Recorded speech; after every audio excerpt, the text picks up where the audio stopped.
তৈরি করে নিচ্ছি খুবই সহজ এবং ইউনিক একটি চিকেন রেসিপি। হাতে মাত্র 20 মিনিট সময় থাকলে আপনারা এই রেসিপিটি তৈরি করে নিতে পারেন। প্রথমে আমি একটা প্যানে কিছুটা তেল দিয়ে তেলের মধ্যে গোটা জিরা ফোড়ন দিয়ে নিলাম। জিরাটা ফুটে উঠলেই দিয়ে দিব গোটা গরম মশলা, এলাচ, গোলমরিচ এবং তেজপাতা। আমি এখানে কোনো দারচিনি ব্যবহার করিনি, এই রান্নায় দারচিনি ব্যবহার করার প্রয়োজন নেই। এরপর আমি এখানে দিয়ে দিব কেটে ধুয়ে পরিষ্কার করে রাখা চিকেনের পিসগুলো।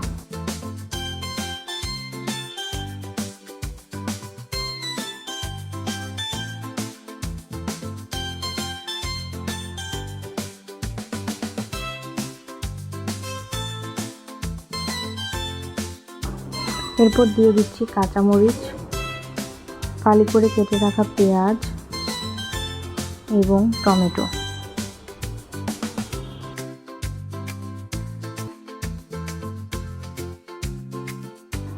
এরপর চিকেনটাকে পেঁয়াজ এবং টমেটোর সাথে ভালোভাবে কষিয়ে নিতে হবে।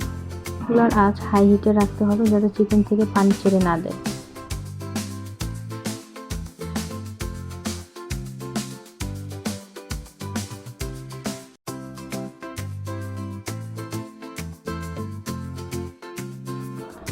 দেখতেই পাচ্ছেন এরপরও কিছুটা পানি ছেড়ে দিয়েছে চিকেন থেকে। এভাবে কিছুক্ষণ ভেজে নেওয়ার পর পেঁয়াজ, কাঁচামরিচ, টমেটো এবং গরম মশলাগুলোকে তুলে নেব।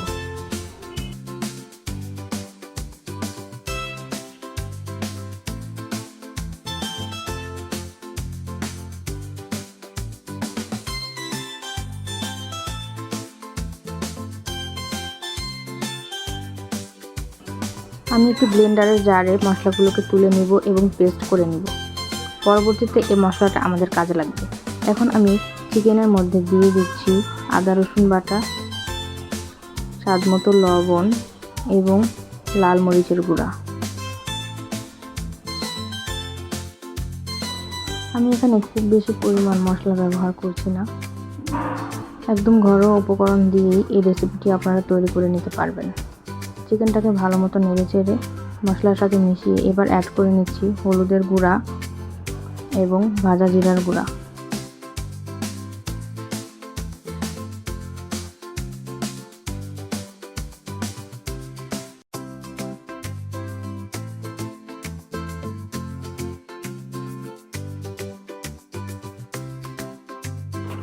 আবারও কিছুক্ষণ নেড়ে চেড়ে মিশিয়ে নেওয়ার পর অ্যাড করে দিচ্ছি সেই পেস্ট করা মশলা। এই মশলার সাথে চিকেনটাকে খুব ভালোভাবে কষিয়ে নিতে হবে যাতে মশলা থেকে তেল ছেড়ে দেয়।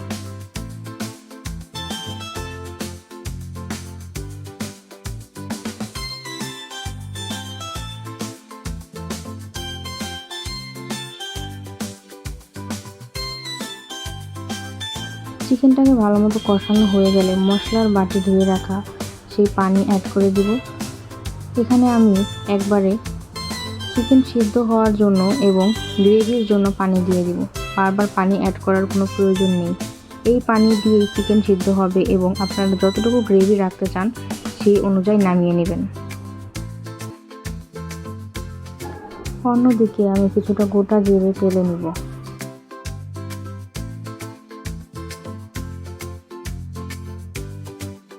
জিরাটা ভালো মতো টালা হয়ে গেলে নামিয়ে গুঁড়ো করে নিব।